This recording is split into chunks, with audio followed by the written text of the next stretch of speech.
आय भूतले श्रीमदे भक्ति वेदांत स्वामी नामिने नमस्ते सारस्वती देवे गौरवाणी प्रचारिणे विशेष शून्यवादी आशातदेशतारिणे जय श्री कृष्ण चैतन्य प्रभु नित्यानंद श्री अद्वैत गदाधर श्रीवासदि गौरभक्त वृंद हरे कृष्ण कृष्ण कृष्ण हरे हरे हरे राम राम राम हरे हरे हरे कृष्णा பக்தர் எல்லாருக்கும் இனிமையான காலை வணக்கம்.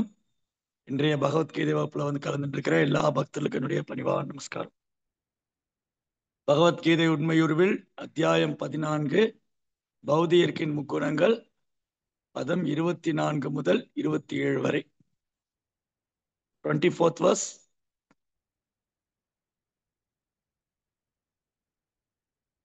சம துக்க சுக ஸ்வஸ்தஹ समशोष्टास्ति कांचनः तुल्य प्रिया प्रियोतिरस् तुल्य निंदात्म संस्तुतिः. மொழிபெயர்ப்பு மற்றும் பொருளுரை தெய்வத்திரு அபே சரணாரவிந்த பக்திவேதாந்த சுவாமி ஸ்ரீல பிரபுபாத். ஜெய் ஸ்ரீல பிரபுபாத் கி ஜெய்.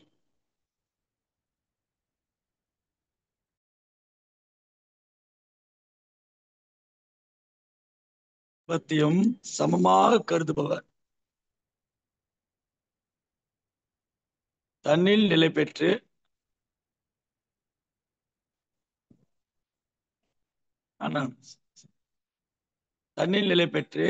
இன்பத்தையும் துன்பத்தையும் சமமாக கருதுபவர் மண்ணையும் கல்லையும் பொன்னையும் சமமாக காண்பவரும் பிரியமானவற்றில் பிரியமற்றவற்றிலும் திடமானவனாக புகழ்ச்சி இகழ்ச்சி இவைகளில் சமநிலை உடையவரும்.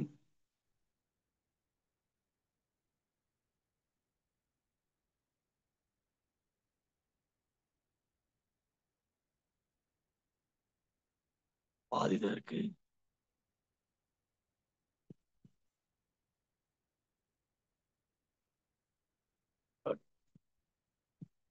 to have transcended the mode of nature. ஒரு 3 குணத்தை கடந்தவர். யாரு 3 குணத்தை கடந்தவர்? இங்க வந்து தமிழ்ல வந்து ஒரு லைன் மிஸ் ஆகுதுன்னு நினைக்கிறேன்.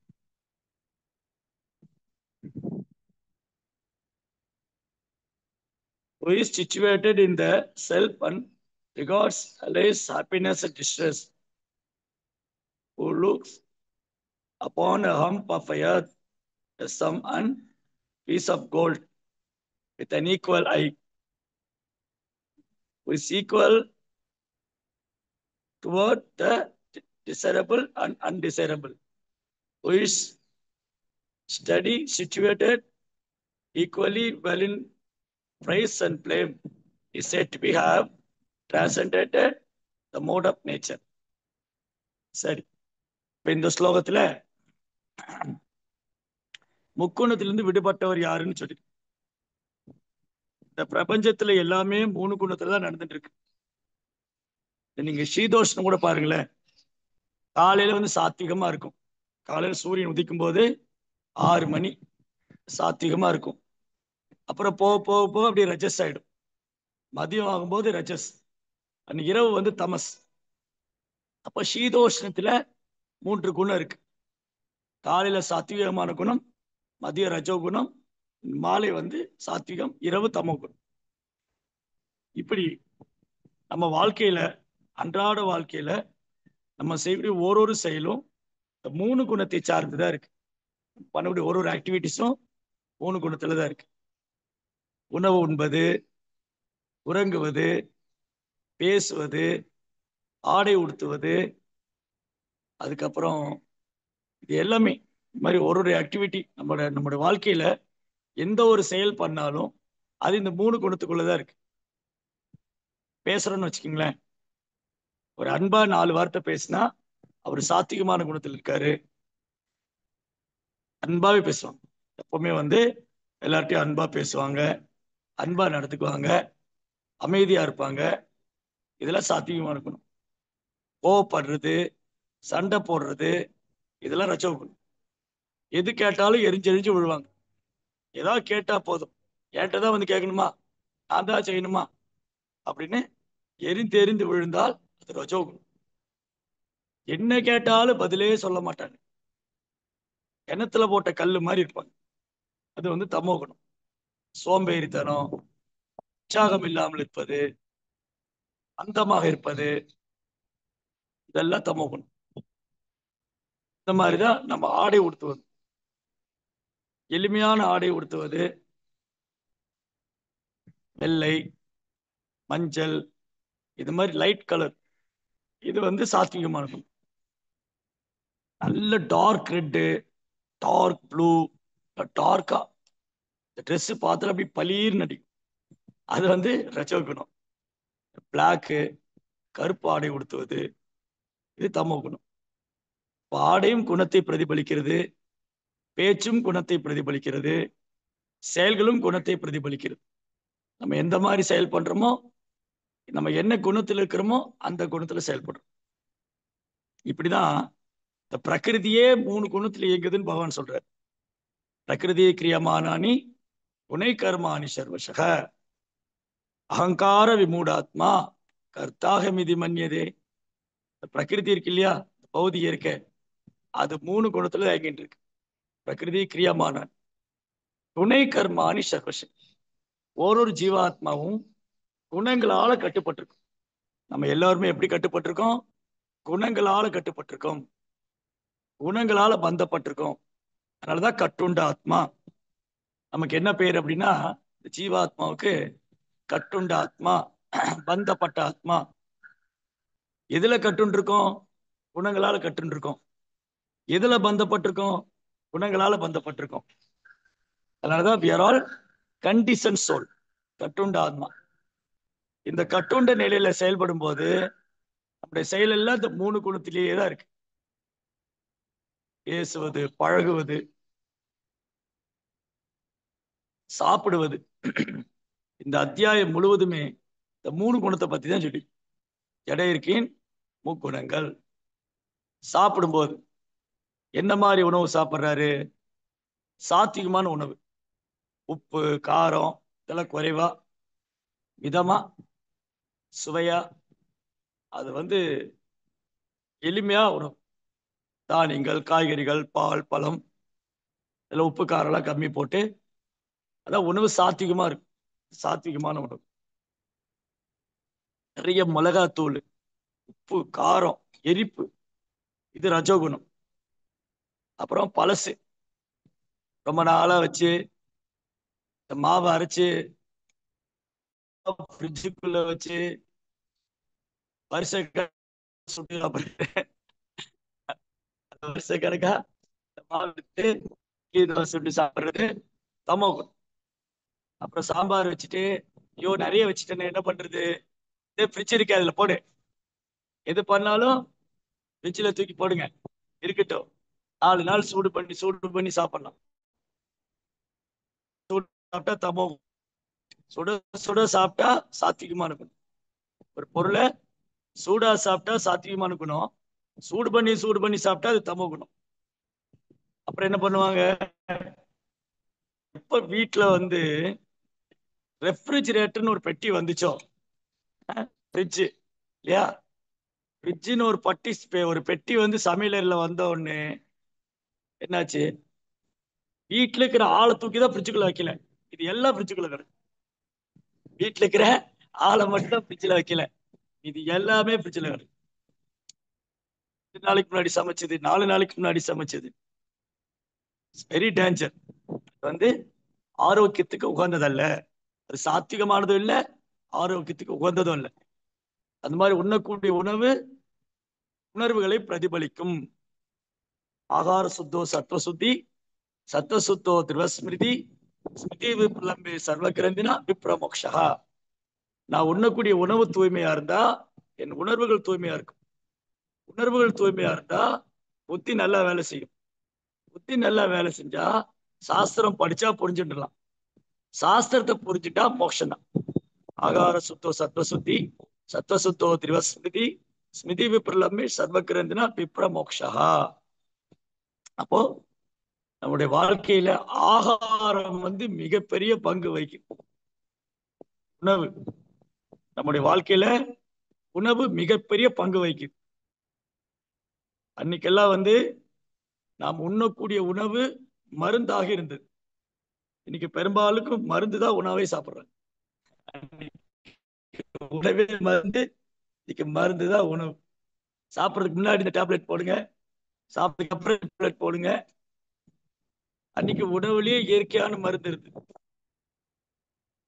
ஆரோக்கியமான வாழ்க்கையா போச்சு, செயற்கையான உணவு உற்பத்தி பண்ண, இயற்கையா கிடைக்காம செயற்கையான பொருட்கள் உற்பத்தி.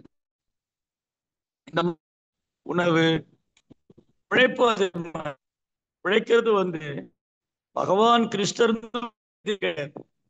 ஆனா கழுத மாதிரி உழைக்காதேன்னு சொல்றது. யுக்தாகார விகாரஸ்ய யுக்த சேச்சசு கர்மசு யுக்த ஸ்வப்னாவபோதஸ்ய யோகோ பவதி துக்கஹா. உணவு, உறக்கம், கேளிக்கை, உழைப்பு, இது யாரு ஒழுங்கா பண்றாங்களோ அவன் தான் யோகி ஆக முடியும். கிருஷ்ணர் சொல்றார் என்னென்னது கரெக்டா பண்ணணும்: உணவு, உழைப்பு, உறக்கம், கேளிக்கை. இத அளவா பண்ணல. அளவு குறைஞ்சாலும் ஆபத்து, அளவு அதிகமானாலும் ஆபத்து. யாரு லெவலா பண்றாங்களோ, அளவா சாப்பிடுறது, அளவா தூங்குறது, அளவா உழைப்பது, அது ஆரோக்கியம். அவன் தான் யோகி ஆக முடியும். அவர் தான் யோகி ஆக முடியும். இன்னைக்கே நிறைய பேர் யோகி வாய்ஸ் நாட் கிளியர். எனக்கு கொஞ்சம் த்ரோட் இன்ஃபெக்ட் ஆயிருக்கு, அதனாலதான் வாய்ஸ் கிளியரா இல்லை. சாரி. அப்போ இன்னைக்கே எல்லாரும் யோகி ஆக முடியல. காரணம் அளவுக்கு அதிகமா உண்பது, இல்ல சாப்பிடாம வேலை செய்யறது. சாப்பிட கூட நேரம் இல்லை.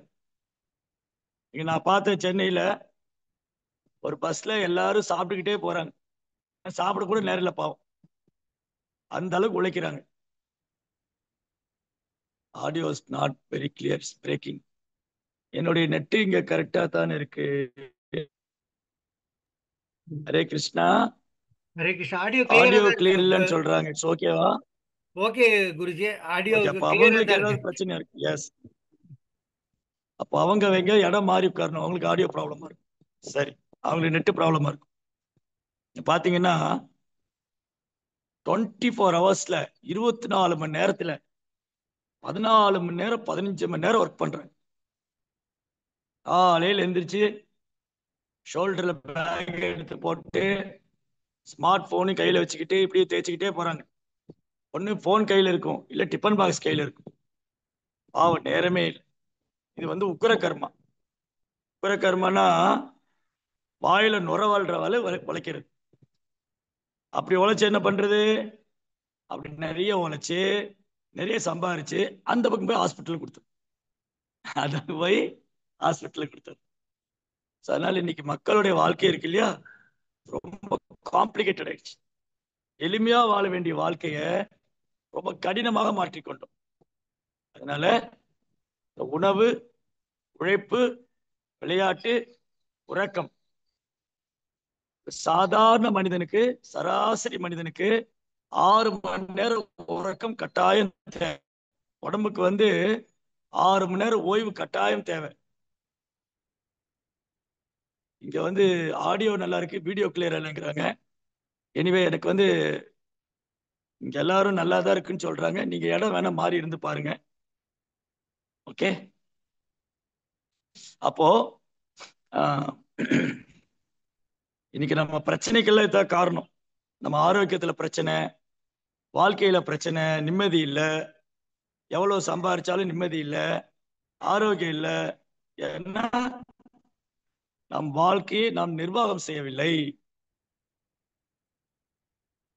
நம்ம வாழ்க்கையை வந்து நம்ம சரியா நிர்வாகம் பண்ணல. சரியா நிர்வாகம் பண்ணாதனாலதான் நேரம், டைம் இருக்கு இல்லையா, டைம் மேனேஜ்மெண்ட் பண்ணலைன்னா நம்ம லைஃப் சஃபரிங் ஆகிடும். லைஃப் ஃபுல்லா போரிங் அண்ட் சஃபரிங்.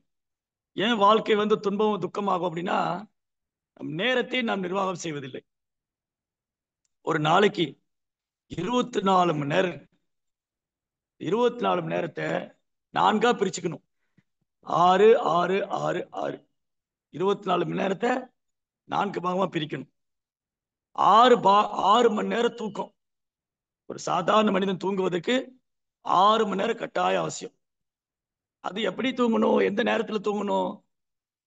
ராத்திரி 9:30 மணிக்கெல்லாம் தூங்க போயிடணும். நம்ம பெரும்பாலும் தூங்குறதே 12 மணிக்கு தான். அப்புறம் 9:30 மணிக்கெல்லாம் தூங்க போயிடணும். 9:30க்கு 9:30 மணிக்கு பெட்டுக்கு போனா 10:30, 11:30, 12:30, 1:30, 3:30, 4:30, அடுத்த மேக்சிமம் 5 o'clock. 4:30 மணி 5 மணி சூரிய உதயத்துக்கு முன்னாடி பிரம்ம முகூர்த்த நேரத்துல எழுந்திரிச்சா மன தெளிவாக உடல் அதிர்ச்சி. என்ன பண்ணணும்? திரும்பி படுத்து தூங்கிடக்கூடாது. போய் குளிச்சுட்டு வந்து மங்கள ஆரத்தி அட்டன் பண்ணணும், நாம ஜபம் செய்யணும். இது சாத்விகமான வாழ்க்கை. ராத்திரி நேரமா தூங்கிட்டு காலை நேரமா எந்திரிச்சு குளிச்சுட்டு மங்களாரத்தி அட்டன் பண்றது, நாம ஜபம் செய்யறது சாத்விகமானது. இது பண்ணாம விட்டா அன்னைக்கு ஃபுல்லா ஒரே தொந்தரவாவே இருக்கும். ரஜோகுணம் தமோகுணம் தான். அப்போ இரவு நேரமாக தூங்கி காலையில் நேரமா எந்திரிக்கலைன்னா ரஜஸ் தமஸ் நம்மளை டாமினேட் பண்ணிடும். ரஜோகுணம் தமோகுணம் நம்மள ஆதிக்கம் செலுத்தும். அப்படி ஆதிக்கம் செலுத்தும் போது நம்ம எப்பவுமே சண்டை போட்டுட்டே இருப்போம். வரும், சண்டை போடுவோம், எரிஞ்செரிஞ்சு விழுவோம். என்ன, நான் சாத்தியமா இல்லாதனால ரஜோகுணம் தமோகுணம் தான் என்ன செய்விக்குது. காரணம் குணசங்கஸ்ய சத் அசத் யோனி ஜென்மசு. காரணம் குணசங்கஸ்ய, குணத்தினுடைய சம்பந்தத்தினால இந்த மாதிரி செயல். அப்ப கேட்டிருக்காங்க, நீங்க அதெல்லாம் சொல்றீங்க, இந்த ஸ்லோகத்தை பத்தி சொல்லலேன்னு கேட்டிருக்காங்க. இந்த ஸ்லோகத்தை பத்தி சொல்லணும்னா ஃபர்ஸ்ட் இதை தெரிஞ்சுக்கணும். நம்ம வேற வழி இல்லை. ஏன்னா இந்த ஸ்லோகத்துல சொல்லியிருக்கு தன்னை உணர்ந்த ஆத்மா. தன்னை உணர்ந்த ஆத்மா எப்படி இருப்பாரு? இன்பத்தையும் துன்பத்தையும் சமமா கருதுவார். நம்ம அப்படியா பாக்குறோம்? ஏன்னா 3 குணத்துல தான் இருக்கோம் நம்ம. அதுக்கப்புறம் அவருக்கு மண்ணும் சரி பொண்ணும் சரி ரெண்டும் ஒண்ணுதான். சனாதன் கோஸ்வாமின்னு ஒரு பக்தர் இருந்தார். நம்முடைய சம்பிரதாயத்துல பூர்வாச்சாரியர்ல ஒருவர் சனாதன் கோஸ்வாமி. அவர் பெரிய ஜமீன்தார் குடும்பத்துல பிறந்தவர். அந்த காலத்திலேயே 1000 பொற்காசுகளை சம்பளமா வாங்கிட்டு இருந்தாரு நவாப் ஹுசைன் சாட். அந்த வேலையெல்லாம் விட்டுட்டு பிருந்தாவன்ல வந்து சைதன்ய மகாபிரபு அவர் கொடுத்த சேவையை பண்ணிட்டு இருக்கார். சாஸ்திரங்களை எழுதுவது, நாமஜபம் செய்வது, கோவர்த்தன மலை பரிக்கிரமா செய்வது, கோவர்த்தன மலையை சுற்றி வருவது, வைணவர்களுக்கு சேவை பண்ணுவது, இந்த மாதிரி நிறைய சேவை பண்ணிட்டு இருக்கார். அவருக்கு ஒரு நாள் சிந்தாமணி கல்லுன்னு ஒரு கல் கிடைச்சது. சிந்தாமணி கல் இந்த பூலோகத்துல பார்க்க முடியாது. இப்போ அது பார்த்தோம், அவ்வளவுதான். நம்ம பக்தி பண்ண மாட்டோம். சிந்தாமணி கல் என்ன பண்ணும்? நிறைய கோல்டு ப்ரொடியூஸ் பண்ணும். அது வந்து பகவானுடைய உலகத்துலதான் இருக்கு சிந்தாமணி கல். பகவானுடைய உலகத்துல வைகுந்த லோகம் முழுவதும் சிந்தாமணி கல் ஆட்டப்பட்டிருக்கு. சிந்தாமணி பிரகர சத்மசு கல்ப விருக்ஷா லக்ஷாவிரதேஷ சுரபீர் அபிபாலயந்தம் லக்ஷ்மி சகசர சத சம்பிரம சேவியமானம் கோவிந்தமாதி புருஷம் தமகம் பஜாமி. பகவானுடைய ஆன்மீக உலகம் முழுவதும் அந்த பிரகாரம் இருக்கு இல்லையா, சுற்று பிரகாரம், அது சிந்தாமணி கல்லால் கட்டப்பட்டது. அது வந்து சனாதன் கோசாமி கிடைச்சது. ஒரு நாள் யமுனை நதிக்கரையில அவருக்கு சிந்தாமணி கல்லு கிடைச்சது. அவர் எடுத்துட்டு வந்து என்ன பண்ணாரு? அதைய குப்பை தொட்டியில போட்டு வச்சிருக்க, குப்பையில போட்டு வச்சிருக்க. அங்க வாரணாசியில, காசி இருக்குல்ல, பெனாரஸ், காசியில ஒரு சிவபெருமானுடைய பக்தர் ஒருத்தர் இருந்தார். அவர் தரும் விஸ்வநாதர்கிட்ட வந்து தொல்லையா பண்ணுவார். என்ன பண்ணுவாரு? எனக்கு பொருளே இல்லை, எனக்கு வசதி இல்லை, எனக்கு செல்வம் கிடையாது, நான் ரொம்ப ஏழையா இருக்கேன், எனக்கு செல்வம் கொடுங்க, எனக்கு வசதி கொடுங்க, இந்த செல்வத்தை நான் விஸ்வநாதர் சொன்னாரு, நீ வந்து பிருந்தாவனத்துக்கு போ, அங்க சனாதன் ஒரு பாபாஜி இருப்பாரு, அவர் வந்து உன்னை செல்வத்தை நாக்கிடுவாரு, அங்க போ. அப்படியா? அவர் காசில இருந்து விருந்தாவனம் வர்றாரு.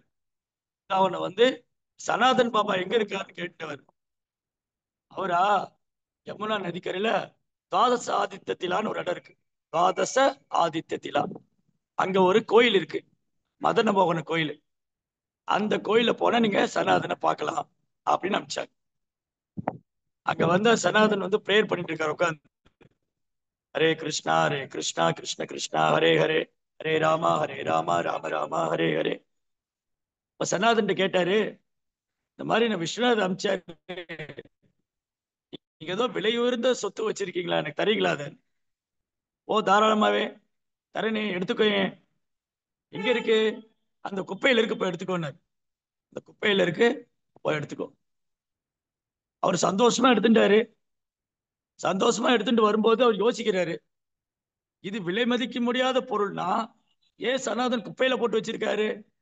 அப்படின்னா இதை விட விலை மதிக்க முடியாத பொருள் ஏதோ ஒன்று வச்சிருக்கணும். திரும்பி ஓடி வந்தார். சனாதன் பாபா, எனக்கு ஒரு சந்தேகம்னு சொன்னார். என்ன சந்தேகம் உனக்கு? நீங்க வந்து இந்த சிந்தாமணிக்கல்ல குப்பை தொட்டியில போட்டு வச்சிருக்கீங்கன்னா இதை விட விலை மதிக்க முடியாத பொருள் ஏதோ நீங்க வச்சிருக்கணும், எனக்கு அது கொடுங்க. எஸ், ஆமா, சிந்தாமணி கல்லை விட விலை மதிக்க முடியாத சொத்து என்கிட்ட இருக்கு, அது உனக்கு வேணுமா? ஆமா ஆமா, அதுதான் வேணும். அப்ப இதை போய் யமுனையில போட்டு வந்து, இதை கொண்டு போய் யமுனையில வீசிட்டு வந்திருக்கார். இவரும் போய் சிந்தாமணி கல்லை யமுனையில போட்டு வந்தார். சனாதன் என்ன பண்ணாரு, ஒரு ஜபமாலை கொடுத்து, ஹரே கிருஷ்ணா கிருஷ்ண கிருஷ்ணா ஹரே ஹரே, ஹரே ராம ராம ராம் ஹரே ஹரே. இதுதான் விலை மதிக்க முடியாத சொத்து, இதை விட உயர்ந்து கிடையாது. மகாதேவர் என்ன பண்ணாரு, விஸ்வநாதன் வந்து அவன் பக்தனுக்கு சொன்னா கேட்க மாட்டான். அப்போ சனாதன் மூலமா எது உயர்ந்த சொத்துன்னு சொல்லி கொடுத்தார். அதனால முக்குணத்துக்கு அப்பாற்பட்ட ஒரு ஜீவாத்மாவுக்கு தங்கமும் சரி தகரமும் சரி ஒண்ணுதான், மண்ணும் சரி பொன்னும் சரி ஒண்ணுதான். அதுல எதிலுமே அவரு பாதிப்படைவதில்லை. எதை கண்டு அவர் கிளர்ச்சி அடைவதில்லை.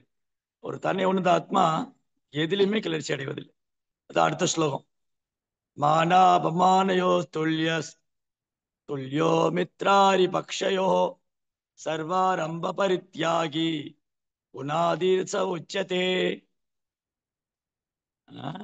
மானம் அவமானம் ஆகியவற்றில் சமமாக நிலை பெற்றவரும், நண்பனையும் எதிரியும் சமமாக நடத்துபவரும், எல்லா பலநோக்கு செயல்களையும் சுமந்தவருமான மனிதன் இயற்கை குணங்களை கடந்தவராக கருதப்படுகிறார். பாத்தீங்களா? அப்ப ஆக மொத்தம் பகவத்கீதை மூலமா கிருஷ்ணர் நமக்கு என்ன சொல்ல வர்றாருன்னா, 3 குணத்தையும் கடந்து விட வேண்டும். திரைகுண்ய விஸ்வவேதா நிஸ்திரை குண்யோ பவார்ஜுனா. அர்ஜுனா, வேதங்கள் முக்குணத்தை பற்றியே சொல்லிக் கொண்டிருக்கின்றன, நீ முக்குணத்துக்கும் அப்பாற்பட்டவனாக ஆவாய். நீ வந்து 3 குணத்தை கடந்தவனாகணும்னு சொல்ற. அப்போ ஒரு தன்னை உணர்ந்த ஆத்மா, நான் இந்த உடல் எல்லாம் ஆத்மா அப்படின்னு சொன்னவங்க, முக்குணத்தை கடந்தவங்களுக்கு மானமும் கிடையாது அவமானமும் கிடையாது. இப்ப வந்து நீங்க எல்லாம் சத் சங்கத்துக்கு வந்திருக்கீங்க. நான் வந்து இதுல வந்து இப்ப 480 பேர் இருக்கிறோம். நான் ஒருத்தர் பேர் எடுத்துக்கிட்டு அவரை வந்து கண்ணா அப்படின்னா திட்டுறேன். இப்போ என்ன செய்வாங்க? ஓ, யார் இந்த சுவாமி, பேச கூப்பிட்டா பகவானை பத்தி போட்டு பேசணும், ஏன் என்ன எல்லாரும் படி திட்டினாரு, என்ன அவமானப்படுத்திட்டாரு, நான் இனிமே இந்த சத் சங்கத்துக்கே வரமாட்டேன். அப்போ அவமானத்தில் பாதிப்படையும். யாரா புகழ்ந்துட்டோன்னு வச்சுக்கோங்களேன், இதே ஒருத்தர் அன்மியூட் பண்ணி, ஓ பிரபு, நீங்க ரொம்ப நல்லவங்க, நீங்க தவறாம சத்சங்கத்துக்கு வரீங்க, உங்களை மாதிரி பக்தரே கிடையாது. ஆஹா, அந்த பிரபு எல்லாரும் முன்னாடி என்ன எப்படி எல்லாம் புகழ்ந்தார்.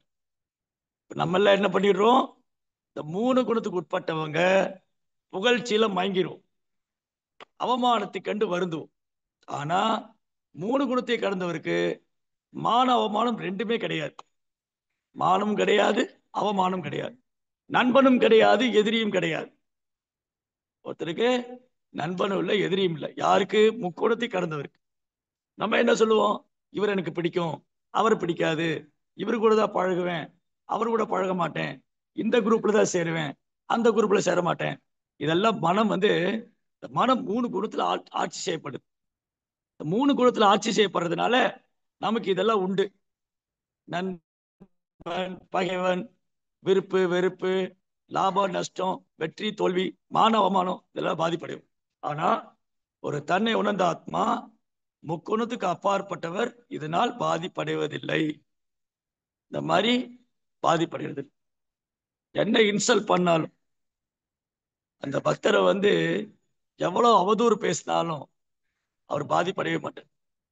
சரி, ஏதோ சொல்லிட்டு போறாங்க, நானே இந்த உடலில் ஆத்மா, ஆத்மாவுக்கு ஏது மான அவமானம்? நான் இந்த உடல் நினைச்சாதான் மான அவமானம். நான் இந்த உடல் நினைச்சா என்னை இன்சல்ட் பண்ணிட்டாங்க, என்னை அவமானப்படுத்திட்டாங்க. நானே இந்த உடலில் ஆத்மாங்கும் போது எனக்கு ஏது மான அவமானம்? ததா மான அவமானையோ. அப்ப இந்த மாதிரி இருக்கக்கூடிய பக்தர் மான அவமானம், புகழ்ச்சி இகழ்ச்சி சமமா பாய்க்கிறவரு கிருஷ்ணருக்கு பிரியமான பக்தர். அதுக்கப்புறம் அவருக்கு நண்பனும் கிடையாது, எதிரியும் கிடையாது, ரெண்டு பேரையும் சமமா பாவிக்கிறார். ஒரு நாள் ஜெயதேவ் கோஸ்வாமி இருக்கார் இல்லையா, பெரிய பண்டிதர், தூய பக்தர், அவர் கீத கோவிந்தம் பாடினார் ஜெயதேவ் கோஸ்வாமி. அவர் ஒரு நாள் காட்டு வழியா பிரயாணம் செஞ்சார். காட்டு வழியா பிரயாணம் பண்ணும்போது ராஜாவுடைய சபையிலிருந்து போறார். பாடல் எல்லாம் பாடிட்டு ராஜா நிறைய பொற்காசுகள்லாம் கொடுத்தார். அந்த பக்தனுக்கு பரிசாக, அது ஜெயதேவ் கவி ஒன்றும் விரும்பல, ஒரு பிராமணர் விரும்பலைனாலும் அவருக்கு தட்சிணை கொடுக்க வேண்டியது மன்னனுடைய கடமை. அவருக்கு நிறைய தட்சிணை கொடுத்தாங்க. அவர் வழியில போயிட்டு இருக்கும்போது கொள்ளையர்கள்லாம் வழிமறிச்சிட்டாங்க. கொள்ளையர்கள்லாம் வழிமறிச்சு இந்த பொற்காசுகளை என்கிட்ட கொடுங்க. அவரும் கொடுத்துட்டார். ஆனா இவங்களுக்கு என்ன சந்தேகம்னா, இந்த காசெல்லாம் என்கிட்ட கொடுத்துட்டு இவர் ராஜாட்ட போய் நம்மளை கம்ப்ளைண்ட் பண்ணிடுவார். இவர் என்ன பண்ணிடுவாரு, இந்த கொள்ளைகளை நம்மளை பார்த்துட்டாரு, அடையாளப்பட்டார், நம்மளை அடையாளம் பார்த்துட்டாரு. இப்ப இவர் விட்டு வச்சா இவர் ராஜா கிட்ட போய் இந்த காட்டுல கொள்ளைக்காரங்களா ஒழிஞ்சிருக்காங்க, என்கிட்ட கொள்ளையடிச்சிட்டாங்கன்னு சொல்லி நம்மளை புகார் பண்ணி நம்மளை கைது பண்ணிடுவாங்க. இப்ப என்ன பண்ணலாம், இவர்கிட்ட பணத்தையும் பறிச்சுக்கிட்டு ஒரு காலை முறிச்சு தூக்கி கிணத்துல போட்டார். அவர் சொன்னாரு, எனக்கு வேணாம்ப்பா, எனக்கு ஒண்ணு வேண்டாம், நீங்களே வச்சுக்கோங்க, நான் ராஜாட்டில ஒன்றும் சொல்ல மாட்டேன், என்னை விட்டுடுங்க, நான் போறேன்னு. ஆனாலும் இந்த கொள்ளையர்கள் என்ன பண்ணாங்க, அவர் கையை காலை முறிச்சு தூக்கி கிணத்துல போட்டாங்க. அப்போ ஒரு பகவானை குறை சொல்லல. அப்போ ஜெயதேவ் கவி ஓ பகவானே, நான் இவ்வளவு பக்தி பண்ணி என்னை இப்படி பண்ணிட்டியே, நீ எனக்கு பாதுகாக்க மாட்டியா, எனக்கு ஆதரவு இல்லையா, அளவுல புலம்பல, பகவானை குறை சொல்லல. இதுவும் இறைவனுடைய சித்தம் தான். ஏதோ ஒரு காரணம் பகவான் இப்படி செய்து விட்டார். இதனுடைய முன்ஜென்ம கர்ம வினையா இருக்கலாம், இல்ல பகவான் என்ன பரிச்சயம் பண்ணியிருக்கலாம். அப்படி எடுத்துட்டு அவர் இந்த கிணத்துக்குள்ள இருக்கார். யதார்த்தமா ராஜா காட்டுக்கு வந்தவர் இந்த கிணத்துக்குள்ள ஜெயதேவியை பார்த்தோன்னே அவருக்கு மனசெல்லாம் பதட்டம் ஆயிடுச்சு. உடனே அவர் மேல கொண்டு அரண்மனைக்கு கூட்டிட்டு அவருக்கு சேவை பண்றார். நீங்க எங்கேயும் போகாதீங்க, எங்க கூட இருங்க, நீங்க ஏன் அங்கேயும் போய் கஷ்டப்படணும், என் கூடயே தங்கிக்கங்க, எனக்கு பகவானை பத்தி சொல்லி கொடுங்க அப்படின்னு ராஜாவை கூட வச்சுங்க.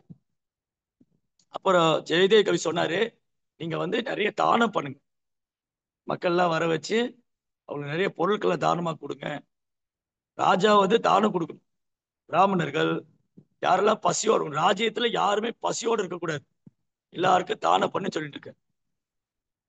ஜெயதேவ் கவி என்ன பண்ணாரு, அந்த சபையில புலவரா இருக்காரு. ஒரு நாள் இந்த திருடர்களை தானம் வாங்குறதுக்காக வந்தாங்க. திருடன் என்ன பண்ணா, பிராமண ரூபத்துல தானம் வாங்க வந்தா அது ஜெயதேவ் கவி கண்டுபிடிச்சிட்டாரு. இவங்களும் அந்த சபையில அச்சோ இங்க ஜெயதேவ் கவி இருக்காரு, இவரை நம்ம அடிச்சு காலை உடைச்சு தூக்கி கிணத்துல போட்டோம், இப்ப நம்ம நல்லா மாட்டிக்கிட்டோம், இவர் ராஜா கிட்ட சொல்லி கொடுக்க போறாரு, மாட்டிக்க போறோம். அந்த கதை ஓரமா நின்று பார்த்துட்டு இருக்காங்க. ஜெயதேவ் ராஜாவை கூப்பிட்டு காதல் என்னவோ சொல்றேன். இவனுக்கு ஒரே பயம், ஓ நம்மளதான் மாட்டி விட்டுட்டாரு, இன்னைக்கு நமக்கு சிறை தண்டனை உறுதி அப்படின்னு சொல்லி அவங்க அப்படியே ஓடி போறாங்க. ஓடி போறோன்னு ராஜா சொல்லி இந்த காவலாளி பிடிச்சுன்னு, காவலாளி போய் அவங்க பிடிச்சுன்னு ஓடுறாங்க. ஏன் பயந்துட்டு வராங்க.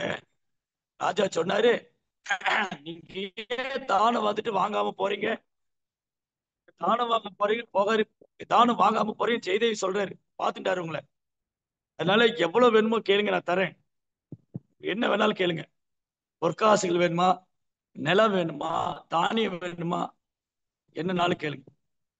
அப்புறம் ஜெயதேவ் சொன்னாரு, உங்களுக்கு என்ன வேணுமோ கொடுத்து காட்டிலே விட்டுட்டு வர சொன்னார். நீங்க எங்க போகணுமோ அங்கே விட்டுட்டு வர சொன்னார்.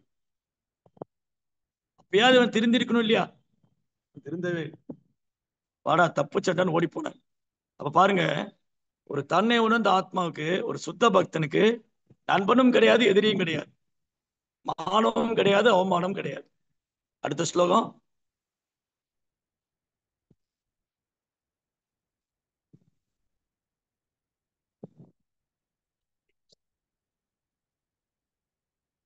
பக்தியில வந்து கிருஷ்ண பக்தியில பக்குவம் ஆக ஆக நம்ம முன்னேற்ற அடையணும். எப்படி முன்னேற்ற அடையணும்? இதெல்லாம் பொறுத்து கொள்ள பழகி கொள்ள வேண்டும். தாம் திதிக்ஷக்ஷ பாரதான்னு சொல்றாரு. மாத்ரா ஸ்பர்ஷாஸ்து கௌந்தேயா சீதோஷ்ண சுகதுக்கதா ஆகமா பாயினோ அனித்யா தாம் திதிக்ஷக்ஷ பாரதா.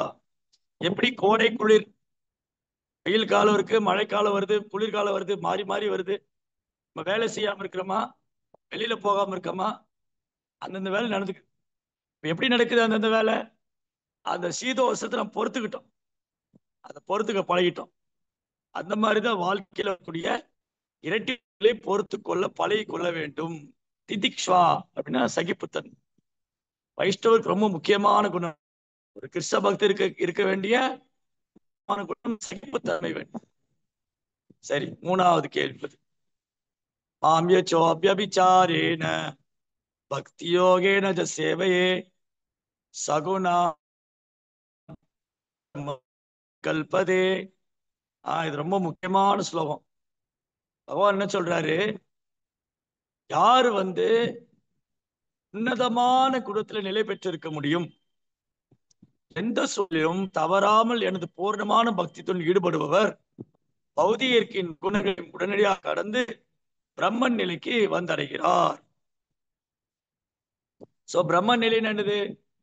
பிரம்மா, நான் கிருஷ்ணனுடைய சேவகன், அகம் பிரம்மாஸ்மி, நான் இந்த உடல் அல்ல, ஆத்மா. இது எப்போ உறுதியா இருக்க முடியும்? மூணு குணத்தை கடக்கணும். ஆம்பியச்சோ அப்பியபிச்சாரே. இந்த மூணு குணத்தை கடக்கணும்னா கலப்படம் இல்லாத பக்தி செய்யணும். அப்பியபிச்சாரி, அவ்யபிச்சாரி, விபச்சாரி அப்படின்னா மோசமா நடந்துக்கிறவங்க. அவ்யபிச்சாரினா தூய்மையா நடந்துக்கிறவங்க. யாரு தூய்மையா நடந்துக்குவா? யாரு வந்து மூணு குணத்தையும் கடக்க முயற்சி பண்றாங்க. மாமி வச்சோ அவ்யபிச்சாரேன பக்தி. அப்ப சுத்த பக்திங்கிற தளத்துக்கு வரும்போதுதான் பண்ணக்கூடிய பக்தி இருக்கு இல்லையா, பண்ணக்கூடிய சேவை வந்து எந்த ஒரு எந்த ஒரு எதிர்பார்ப்பும் இல்லாம பண்ணக்கூடிய பக்தி தான் சுத்த பக்தி. அந்யாபிலாஷதா சூன்யம் ஞான கர்மா அனாவிருத்தம் அனுகூலேன கிருஷ்ண அனுசீலனம் பக்தி உத்தமா. எது உத்தமமான பக்தி? அந்த பக்தியில எந்த உள்நோக்கம் கிடையாது, எந்த ஒரு எதிர்பார்ப்பும் கிடையாது. எனக்கு பக்தி செஞ்சா பகவான் இது கொடுத்துருவாரு, அது கொடுத்துருவாரு, எனக்கு இது கிடைச்சிரும், அது கிடைச்சிரும், எதுவுமே கிடையாது. ஹனுமானுடைய பக்தியில எந்த உள்நோக்கம் கிடையாது, எந்த ஒரு எதிர்பார்ப்பு. சுதாமாவுடைய பக்தியிலும் கிடையாது, எந்த ஒரு எதிர்ப்பு. உங்க மனைவி சொன்னாங்க, உங்க நண்பர் துவாரகையில் இருக்காரு, பெரிய செல்வந்தராச்சே, துவாரகாதேஷ், துவாரகாபதி, இங்கேயே அவர்கிட்ட போய் கேட்க கூடாது, ரொம்ப கஷ்டப்படுறோம், குழந்தைகள்லாம் சாப்பிடாம வாடி போயிட்டா, எலும்பு தோலும் ஆயிட்டாங்க, வீட்டுல குண்டு மணி தானியம் கிடையாது, நீ ஏன் கிருஷ்ணாட்ட போய் கேட்க கூடாது? அப்ப கூடி கிருஷ்ணட்ட கேட்கணுங்கிறதுக்காக சுதாமா போல, இந்த வாய்ப்பை பயன்படுத்தி கொண்டு தன் நண்பனை பார்க்கலாமே. சின்ன வயசுல பால்யத்துல குருக்குள்ள பார்த்தது, அதுக்கப்புறம் கிருஷ்ணரை விட்டு பிரிஞ்சாச்சு. இப்ப எனக்கு ஒரு வாய்ப்பு கிடைச்சிருக்கு, என் மனைவியே கூப்பிட்டு சொல்றா, நீ போய் கிருஷ்ணரை பார்த்துட்டு வா, துவாரைக்கு போயிட்டு வா. வெறுங்கையோட எப்படி போவேன்? கொஞ்சம் அவள் தான் இருந்தது, அதுவும் பக்கத்து வீட்டுல வாங்கி கொடுத்தேன். அந்த அவள் எடுத்துன்னு போறாரு. போனவர் கிருஷ்ணாட்ட கேட்டாரு, என்ன கிருஷ்ணா, நான் ரொம்ப வறுமையில இருக்கேன், என்ன கஷ்டத்திலேயே ஆழ்த்துனீங்க. அழுது புலம்பி, நான் உன் நண்பன் இல்லையா, என்னை இப்படி வறுமையில விடலாமா, எனக்கு கஷ்டம் கொடுக்கலாமா, நான் பக்தன் தானே? நோ, ஒரு அழுகல் புலம்பெல்லாம் கிடையாது. கிருஷ்ணரை பார்த்து சந்தோஷத்துல அழுகிறேன். சுதாமா ஏழை பிராமணர்.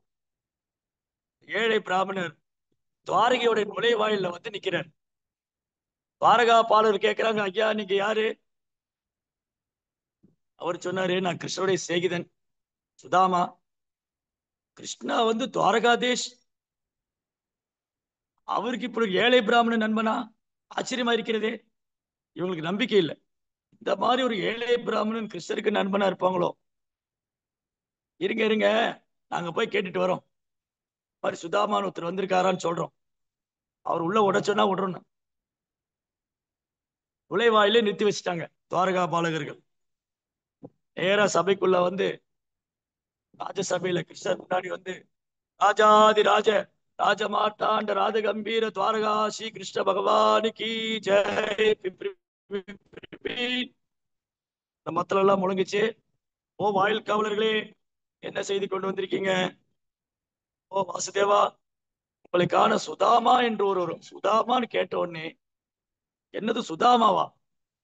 அரியாசனத்தை விட்டு எழுந்து ஓடுறார் பகவான். பாதுகை அணியவில்லை, அங்கவஸ்திரம் நழுவி கீழே விழுந்தது, எதையும் கவனிக்க.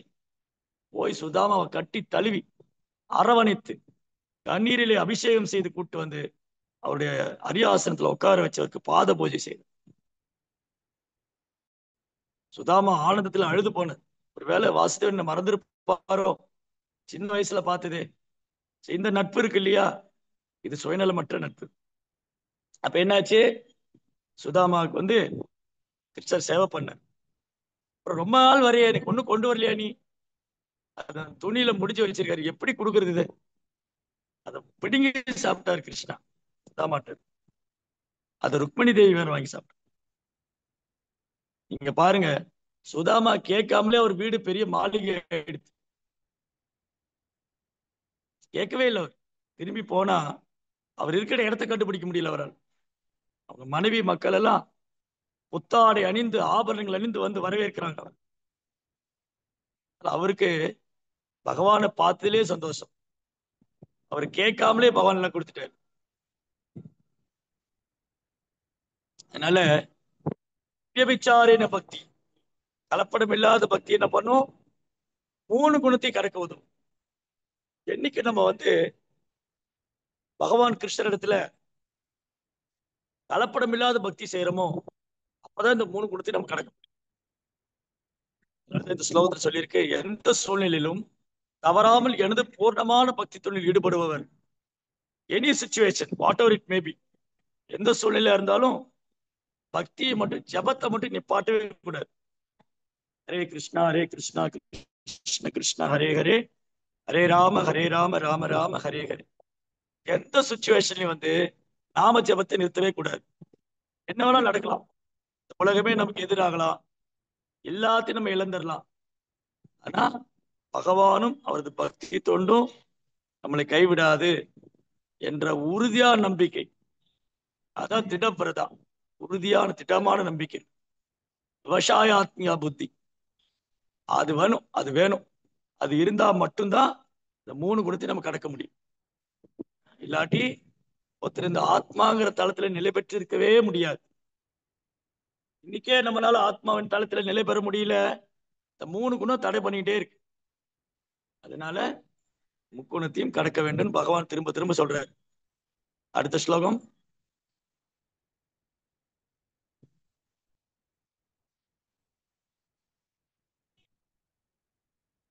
எண்ணற்ற உதாரணங்களுடைய சாஸ்திரத்துல 3 குணத்தையும் கடந்தவங்க. Next verse. தூய பக்தர்கள். அம்பரீஷருக்கு பரீட்சை வந்தது. அவரை வந்து ஒரு தப்பு செய்யல. அவர் ஏகாதசி விரதம் இருந்து தண்ணி தான் குடிச்சார் விரதம் முடிக்கிறது.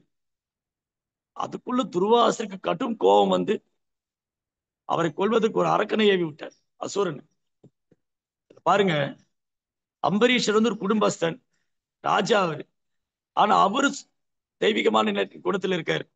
அம்பரீஷர் வந்து ஒரு வைஷ்ணவரா இருந்ததுனால, பகவானுடைய பக்தனா இருந்ததுனால, அவருடைய அரியாசனம் அவருக்கு வந்து கவர்ச்சி கொடுக்கல. செல்வம், பெயர், புகழ், பதவி எதுவும் அவர் கவரல. ஏன்னா அவர் பகவானுடைய சேவையில கவரப்பட்டிருந்தார். அவர் தூய பக்தர், ராஜ ரிஷி அவர். ஆனா துர்வாசரோ தன்னை உணர்ந்த ஆத்மா, பிரம்மத்தை உணர்ந்தவர். ஆனா அவரால் கோபத்தை கட்டுப்படுத்த முடியும். அம்பரீஷன் சபிக்கிறார். அவர் கடைசியில் என்ன ஆச்சு உங்களுக்கு எல்லாம் தெரியும் அந்த கதை. துர்வாசர் கடைசியில் அம்பரீஷர் காலிலே விழுந்தார். யாரும் அவருக்கு உதவி செய்ய முடியாதுன்றார். இந்திரா, பிரம்மா, சிவா, ஏன் பகவானே கூட. பகவான் சொல்லிட்டாரு, நீ என் பக்தனுக்கு குற்றம் செய்து விட்டாய் துர்வாசா, என்னால் உதவி செய்ய முடியாது.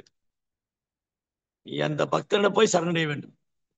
கடைசியில துர்வாசர் அம்பரீஷுடைய பாதங்களை சரணடைச்சார். அப்ப யாரு தன்னை உணர்ந்தவர்? துறவியா இருக்கிறதுனால மட்டும் ஒருத்தர் தன்னை உணர்ந்தவர் ஆயிட முடியாது. ஒருத்தர் துறவரம் பூண்டுட்டாரு, சன்னியாசியா இருக்காருன்னா அவர் தன்னை உணர்ந்தவர் சொல்லிட முடியாது. ஒரு உலக வாழ்க்கையில் ஈடுபட்டு கொண்டிருந்தாலும் பற்றில்லாமல் கிருஷ்ண உணர்வில் செயலாற்றுபவரே தன்னை உணர்ந்தார். சரி. பிரம்மனோகி பிரதிஷ்டாகம் அமிர்தஸ்ய சாஸ்வதஸ்ய தர்மஸ்ய சுகசைச்சாத்தி ஏவச்ச. மேலும் மரணமற்றதும் அழிவற்றதும் நித்தியமானதும் இறுதி இன்பத்தின் தன்மை தர்மமான அருவ பிரம்மனின் ஆதாரம் நானே. சோ பிரம்மம் பிரம்மம் பிரம்மம்னு சொன்னா அந்த பிரம்மத்துக்கும் ஆதாரம் கிருஷ்ணா. இதுல என்ன பிரச்சனைனா, இந்த பிரம்மங்கிற வார்த்தைய நிறைய பேரு துஷ்பிரயோகம் பண்றாங்க. பிரம்மம்னு சொன்னா இன்னைக்கு மாயாவாதிகள், பகவானுக்கு உருவம் இல்லைன்னு சொல்லக்கூடிய மாயாவாதி என்ன நினைக்கிறாங்க, இந்த ஒரு ஸ்லோகத்தை எடுத்துட்டு சர்வம் கலோ இதம் பிரம்மம், எல்லா பிரம்மத்துல வந்தது, எல்லா பிரம்மத்துல முடியுது, அந்த பிரம்மம் தான் நித்தியமானது, பிரம்ம சத்தியம் ஜெகன் மித்யா, இந்த பிரம்மம் தான் உண்மை, இந்த உலகம் பொய்ன்னு சொல்லும். ஆனா அவங்களுக்கு தெரியல அந்த பிரம்மத்துக்கு ஆதாரம் யாரு. எல்லாத்துக்கும் பிரம்மமே ஆதாரம்னு மாயாவதி சொல்றான். ஒரு மாயாவதி என்ன சொல்றான், எல்லாத்துக்கும் பிரம்மம் தான் ஆதாரம். ஆனா பகவத்கீதையில பகவான் தெளிவா சொல்ற, அந்த பிரம்மத்துக்கும் நான் தான் ஆதாரம். அப்போ இறைவனை உணர்வதற்கான 3 வழி. வதந்தி தத் தத்துவவிதஸ் தத்துவம் யஜ்ஞானம் அவ்யயம் பிரமேதி பரமாத்மா இது பகவான் இது சத்தியம். இறைவனை 3 விதமா உணரலாம். பாகவதம் என்ன சொல்லுது, இறைவனை 3 விதமா உணரலாம். அவர் பிரம்மமாவும் உணரலாம், பரமாத்மாவும் உணரலாம், பகவானாவும் உணரலாம். பிரம்மம், பரமாத்மா, பகவான். ஆனா இது எது பக்குவமானது அப்படின்னு ஒரு கேள்வி இருக்கு இல்லையா. இந்த 3 முறைகள்ல இறைவனை உணரலாம். இது எது பக்குவமானது? ஃபைனலா எது பகவத்கீதை சஜஸ்ட் பண்ணு, பகவத்கீதையில எது கிருஷ்ணர் ரெக்கமெண்ட் பண்றாரு? அப்போ எல்லா கேள்விகளும் ஏற்கனவே கேட்டுப்பட்டு விட்டன. எல்லா கேள்வியும் ஏற்கனவே கேட்டாச்சு, அந்த கேள்விக்கு கொடுத்தாச்சு. இனி ஒன்னே ஒண்ணு பாக்கி அது படிக்க வேண்டியது மட்டும்தான், ஒழுங்கா படிக்கணும். அப்போ நமக்கு என்னென்ன சந்தேகம் வரும், நமக்கு என்னென்ன குழப்பம் வரும், எந்த மார்க்கம் சிறந்தது, எந்த மார்க்கத்தை நாம் பின்பற்ற வேண்டும்னு அர்ஜுனனே கேட்டார். அர்ஜுனன் என்ன கேட்டாரு, நீங்க எல்லாம் இப்ப 12ஆம் அத்தியாயம் படிச்சிருப்பீங்க. 12ஆம் அத்தியாயம் முதல் ஸ்லோகத்துல கேட்கிறார் அர்ஜுனன், கிருஷ்ணா யாரு பக்குவமானவர்? உங்களை தோன்றா உருவில் வழிபடுவோர் பக்குவமானவரா, அல்லது உங்களை இந்த நித்தியமான ரூபத்துல வழிபடுவோர் பக்குவமானவரா? உருவ வழிபாடு செய்வோர் பக்குவமானவரா, அருவ வழிபாடு செய்வோர் பக்குவமானவரா? யார் பக்குவமானவர்? இந்த கேள்விய 5000 வருஷத்துக்கு முன்னாடி அர்ஜுனனே கேட்டார். இப்ப யார் பக்குவமானவங்க? கடவுளுக்கு உருவம் கிடையாது, அவர் எங்கும் வியாபிச்சிருக்காரு, அவர் இல்லாத இடம் இல்ல, இதெல்லாம் கரெக்ட் தான். ஆனா அந்த அருவ பிரம்மத்தை வழிபடுறவங்க பக்குவமானவங்களா? இல்ல, ஓ பகவானே, நீங்க தான் முழு முதற் கடவுள், எல்லாம் உங்ககிட்ட இருந்தா தோன்றுது, நீங்க தான் எல்லாத்துக்கும் ஆதாரம் அப்படின்னு சொல்லிட்டு உங்களுடைய சச்சிதானந்த ரூபத்தை வழிபடுறவங்க பக்குவமானவங்களா? பதில் ரொம்ப ஆர்வமான பதில். கிருஷ்ணர் என்ன சொல்ல போறாரு, 2 பாதையிலுமே என்னை அடையலாம் அர்ஜுனா, 2 பாதையிலுமே என்னை அடையலாம். என்னை தோன்றா உருவத்துல வழிபட்டும் என்னை அடையலாம், இந்த சச்சிதானந்த ரூபத்துல வழிபட்டும் என்னை அடையலாம். 2 மார்க்கமும் இருக்கு. ஞான மார்க்கம் இருக்கு, பக்தி மார்க்கம் இருக்கு. எல்லா சாஸ்திரத்தையும் விசாரணை செஞ்சு இறைவன் பரம்பொருள், அவன் பிரம்மமே உருவானவன் அப்படின்னு சொல்லிட்டு அவருடைய தோன்றா உருவத்தை வழிபடுறவங்க இருக்காங்க. அந்த முறையிலையும் என்னை அடையலாம். அதுக்கப்புறம் என்னுடைய இந்த சச்சிதானந்த ரூபத்தை வழிபடுறவங்க இருக்காங்க, அவங்களே நடைவாங்க. ஆனா இந்த இரண்டு பாதையில முதல் பாதை ரொம்ப கடினமானது. கிளேஷோ அதிகரஸ்தேசாம் அவ்யக்தா கச்சத்த சேதசாம் அவ்யக்தாகி கதிர் துக்கம். என்ன சொல்லியிருக்குன்னா, இந்த அருவத்தன்மை வழிபடுறது இருக்கு இல்லையா, ரொம்ப கடினமானது. இறைவனை தோல்வி கடினமானது. இப்ப உதாரணத்துக்கு நான் சொல்றேன், இங்க வந்து ஒரு 480 பேர் இருக்கிறோம். உங்ககிட்ட நான் என்ன சொல்றேன், நீங்க ஓ பக்தர்கள்ல, ஓ ஆன்மீகவான்களே, ஓ மகாஜனங்களே, ஓ மகாத்மாக்களே, நீங்கெல்லாம் இறைவனை தியானம் செய்ய வேண்டும், ஆனால் அவருக்கு உருவம் கிடையாது, அப்படி தியானம் பண்ணு. நீங்க எல்லாம் இறைவனை தியானம் செய்யணும், ஆனால் உருவம் இல்லைன்னு தியானம் பண்ணு. எப்படி தியானம் பண்றது? உருவம் இல்லாத ஒரு பொருளை எப்படி தியானம் செய்வது? அதனாலதான் இந்த தியானம் பண்றவங்க எதையோ தியானம் பண்ணுவாங்க. ஒரு ஒளி, ஒரு லைட்டு, ஒரு புள்ளி, எதையோ தியானம் பண்ணுவாங்க. ஆனா இதே சமயம் நான் சொல்றேன், ஓ ஆன்மீகவாதிகளே, ஓ மகாஜனங்களே, ஓ மகாத்மாக்களே, நீங்க தியானம் செய்யுங்க. ரொம்ப சொல்லும். கிருஷ்ண பகவானா, அவர் கையில் புலாங்குழல் வைத்திருப்பார். அவர் உடலில் 3 வளைவுகள் இருக்கும். மழைக்காலத்து மேகத்தை ஒத்த நிறம், தாமரை போல கண்கள், என்றும் பாடாத வைஜெயந்தி மாலை, மார்புல ஸ்ரீவஸ்துபுரி, கழுத்துல கௌஸ்துவமணி, மஞ்சள் நிற பீதாம்பராடை, அழகான சுருள் கூந்தல், அந்த தலையில வந்து ஒரு மயிர்பீழி, எவ்வளவு அழகு. ரொம்ப சுலபமா தியானம் பண்ணிடலாம். இப்போ பகவானுடைய தோன்றா ஒரு மனதை ஒருவர் ஒருவர் அருவ பிரம்மத்தை வழிபடுவது மிக கடினமானது. அந்த பாதையில வீழ்ச்சியும் இருக்கு, அதுல பக்குவம் அடைவது ரொம்ப கஷ்டம். ஆனா அதே சமயம் பகவானுடைய சச்சிதானந்த ரூபத்தை வழிபடுறவங்க மிக சுலபமா மனிதவர் மேல் நிறுத்திடலாம். அதனால பகவானுடைய சச்சிதானந்த ரூபத்தை வழிபடுவதுதான் சால சிறந்தது மற்ற வழிபாட்டு முறையோட. அந்த முறையை பகவானே ஏற்றுக்கொள்ளல, ரொம்ப கடினமானதுட்டு. இறைவனுடைய தோன்றா உருவத்தை வழிபடுவது அதுதான் மாயாவாதிகள் பண்ணும். மாயாவாதிகள், பிரம்மவாதிகள்லாம் இறைவனுடைய தோன்றா உருவத்தை வழிபட முயற்சி பண்ணும். அப்படி கூட இருந்தாலும் அவங்க பகவானை ஏற்றுக்கொள்ளாதனால அவங்க வைகுண்ட பிராப்தியோ கோலோகந்தமனோ போக முடியாது. அவங்க பிரம்மஜோதியில போய் இருப்பாங்க. பிரம்மஜோதியில போய் இறைவன் வந்து ஒளிவடிவானவர், நானும் பிரம்மம், சர்வம் கலோ இதம் பிரம்மம், எல்லா பிரம்மத்திலிருந்து வந்துச்சு, எல்லா பிரம்மத்துல முடிஞ்சுது, நானும் பிரம்மன் தான் அப்படின்னு அந்த அருவ பிரம்மத்துல போயிருக்கிறவங்க இந்த உடலை விட்டு பகவானுடைய உடல்ல இருந்து வரக்கூடிய தேஜஸ், பகவானுடைய உடல்ல இருந்து வரக்கூடிய தேஜஸ் தான் அந்த பிரம்மஜோதி. அந்த பிரம்மஜோதியில போயிருப்பாங்க. ஆனா ரொம்ப நாள் அங்க இருக்க முடியாதுன்னு பிரபா சொல்றாரு. பாகவத் என்ன சொல்லுது, ஆத்மாவுடைய ஒரிஜினல் கான்ஸ்டிடியூஷனல் பொசிஷன் வந்து ஜீவேரே சொருபோய் கிருஷ்ணரி நித்யதாஸ். ஆத்மாவுடைய உண்மையான ஆதார நிலை என்னன்னா பகவானுக்கு சேவை பண்ண வேண்டியது. அப்படி இருக்கும்போது அருவ பிரம்மனால அந்த அருவ பிரம்மன்ல போன ஆத்மா ரொம்ப நாள் நீடித்து இருக்க முடியாது, மீண்டும் ஜட உலகத்துல வந்து எங்க போன திரும்ப வர்றதில்ல. எத்கத்வான நிவர்த்தந்தே தத்தாம பரமமம. பகவானுடைய ஆன்மீக உலகத்துக்கு போனா திரும்ப வர வேண்டியது. அதத் பாஷேதே சூரியோ சசாங்கோன பாவகா எத்கத்வான நிவர்த்தந்தே தத்தாம பரமம் மம. அடுத்த அத்தியாயத்துல பகவான் சொல்றார், 15ஆம் அத்தியாயத்துல 15.7, நதத் பாஷேதே சூரியோ. பகவானுடைய ஆன்மீக லோகத்துல வைகுண்டத்துல சூரியன் தேவையில்லை, சந்திரன் தேவையில்லை, மின்சாரம் தேவையில்லை, அப்புறம் எப்படி வெளிச்சமா இருக்கும்? அந்த கிரகமே சுயப்பிரகாசம் முடியும். பகவானுடைய உலகம் ஒரு தேஜஸ். அதனால அங்க ஒருத்தர் போனா திரும்ப வர வேண்டியது. அருவ பிரம்மனை வழிபடுறவங்க கடினமா முயற்சி பண்ணலாம், ஒருவேளை அருவ பிரம்மத்துக்கு போகலாம், போக முடியாம போகலாம். அந்த பாதையை தேர்ந்தெடுக்கணும், அவ்வளவு கடினமானது. பகவானே இருந்து ரெக்கமெண்ட் பண்ணல. பகவத்கீதையில அருவ பிரம்மத்தை வழிபட சொல்லி பகவானே பரிந்துரைக்கல. அந்த பிரம்மமும் என்னுடைய ஒரு அம்சம் தான் சொல்லிட்டேன். பிரம்மனோகி பிரதிஷ்டானம். அந்த பிரம்மத்துக்கு பகவான் தான் ஆதாரம். இப்போ பிரம்மத்துக்கு பகவான் ஆதாரமா இருக்கும்போது நான் ஏன் பிரம்மத்தை வழிபடணும்? பகவானை வழிபட்டு போலாமே இல்லையா? இப்போ பெங்களூர்ல, சென்னையில எல்லாம், பாம்பே மாதிரி பெரிய பெரிய சிட்டில அடுக்குமாடி கட்டடத்துல குடியிருக்கிறாங்க. பெரிய பெரிய அபார்ட்மெண்ட்ல 20வது ஃப்ளோர்ல போய் குடியிருக்காங்க. 20வது ஃப்ளோர் போறதுக்கு நான் ஏன் படிக்கட்டுல போகணும்? எனக்கு லிஃப்ட் இருந்தாலும் லிஃப்ட்ல போயிடலாமே, படிக்கட்டுல இருந்தாலும் போகலாம்.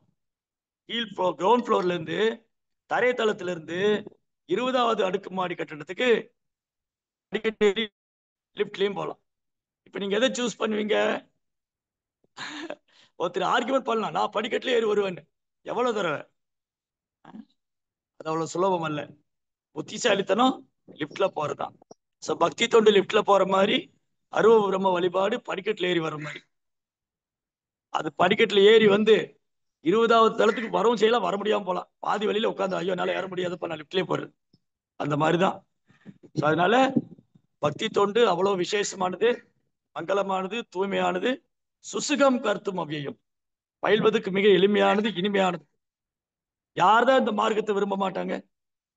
அதனால பிரபுபாதர் இருந்து ஒரு அழகான வாய்ப்பு கொடுத்திருக்காரு நமக்கெல்லாம், பகவானுடைய நாமத்தை ஜபிப்பதற்கு, பாகவதம் பகவத்கீதை படிக்கிறதுக்கு, கேட்கறதுக்கு, பகவானுக்கு சேவை பண்றதுக்கு, வைஷ்ணவருக்கு சேவை பண்றதுக்கு. இந்த முறையாலே ஒருத்தர் சீக்கிரமா பக்குவம் அடைஞ்சு முக்குடத்தையும் கடந்து பிரம்மன் தளத்துக்கு நிலை பெற்று. ஸோ பக்தி தொண்டு செய்யும் போதுதான், தூய்மையான பக்தி தொண்டுங்கிற தளத்துக்கு வரும்போதுதான் முக்குணத்தையும் கடக்க முடியும். அதனால பக்தி தொண்டு தூய்மையானதாகணும்னு சொன்னா நம்ம எந்த ஒரு உள்நோக்கம் இல்லாம, எதிர்பார்ப்பு இல்லாம செய்யணும். ஜபத்தை வந்து கவனமா செய்யணும். ஹரே கிருஷ்ணா கிருஷ்ண கிருஷ்ணா ஹரே ஹரே, ஹரே ராம ராம ராம ஹரே ஹரே. ஜெய் ஸ்ரீல பிரபுபாத் கி ஜெய். ஓகே, உங்களுக்கு ஏதாவது கேள்விகள் சந்தேகம் இருந்தா கேட்கலாம், உங்க கருத்துக்கள் ஏதாவது இருந்தாலும் சொல்லலாம்.